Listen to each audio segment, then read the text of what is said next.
ئەم کاتتان باش.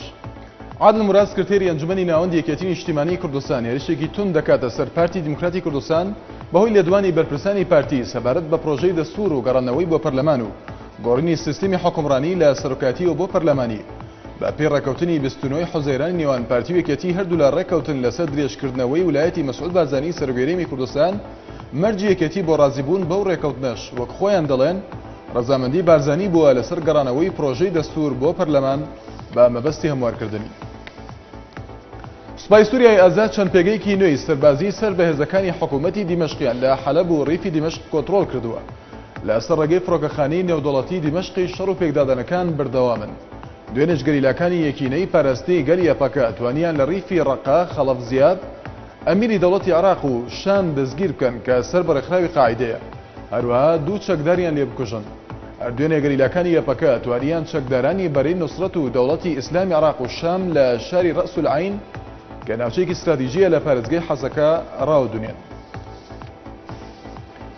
سەرچاوەیەک لە پۆلیسی عێراق ڕایگەیان زنجیرەیەک تەقینەوە لە شاری بەغدا کوژرانی 27 کەس و برینداربوونی 102 کەسی تری لێکەوتەوە.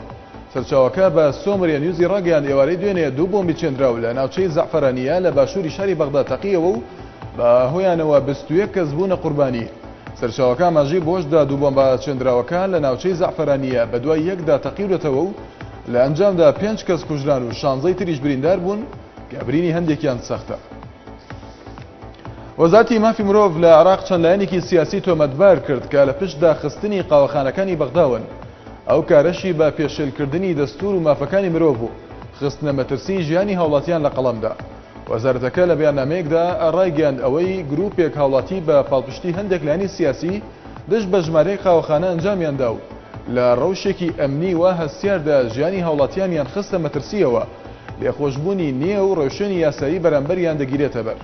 وتیشی ڕەفتاری ئەو گروپە پێچەوانەی دەستورە و مافەکانی مرۆڤ. سەرۆکی حکوومەتی کاتی مسر بێزاری و نیگەرانی خۆی پیشاندا سەبارەت بە زیادبوونی توندوتیژەکان لە وڵاتەدا. داواشی کرد هەوڵەکانی سەرجەم مسرەکان یەک بخرێن لە پێناو ئاشبوونەوەیکی نیشتیمانی و تێپەڕاندنی ئەو قۆناغە ناجێگیرە.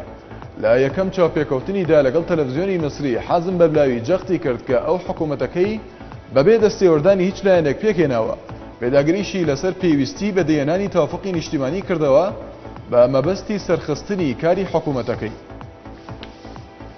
بەڵێ سەرۆکی کاتی مسر بڕیارێکی دەرکرد و تێیدا لیژنەیەکی بۆ هەموارکردنەوەی دەستوری وڵات ڕاگەیاند.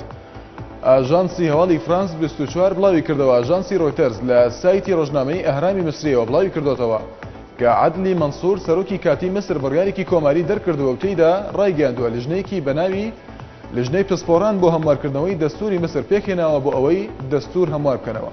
شاد و بەختەوەر بن.